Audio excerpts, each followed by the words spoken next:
a divorce does not always mean the end of a marriage. I guess it depends on who it is, because for me it does.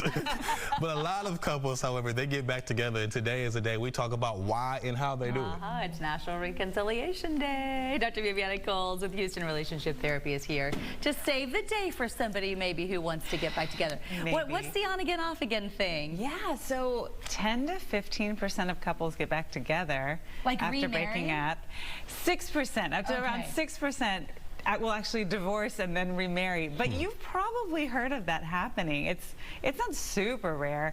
I would say the #1 thing to remember is that unless things have significantly changed since you broke up or divorced, don't do it. Don't get back together. Don't get back together under those circumstances.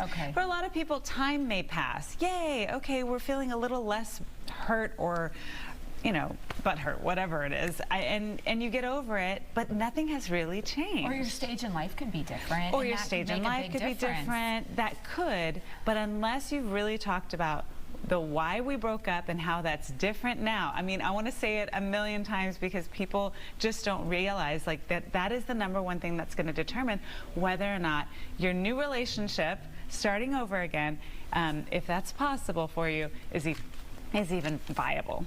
In your case, when you have talked to couples, what leads someone to remarry the person that they divorced? Comfort. Also the predictability. Going out into the dating pool, we talk about this all the time. That would be so scary. Some people are like, yay, I'm out there. Oh, shoot. Oh, this running back, never mind. Never mind. After all. So they can also be a little bit scared about what's out there, and the possibilities are not maybe what they thought. And then for other people, they just think, you know what? I know that I could do things differently. I could save us. It's not an I thing. Relationships are very much a team sport, and you both have to be on the same page about getting the help that you need.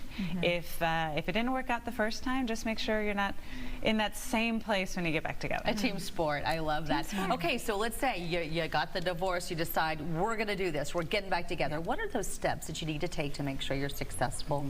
Well, you're probably going to have family members that you look at you cross-eyed like, oh gosh, especially if you have children, whether they're young or adults, thinking, oh, really, you're going to put us through that again?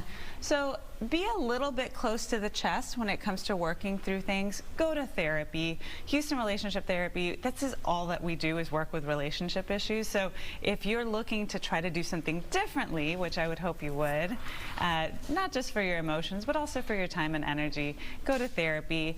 Work through some of those things first before announcing back to your family and to the world, we're back together, and everyone's like, oh gosh. Be prepared for all kinds of opinions, I'm sure. Absolutely. Being the brunt of the joke. Some of your friends are nice. So good luck to all of you, but just know things have to be different this time around. Thanks, Dr. V.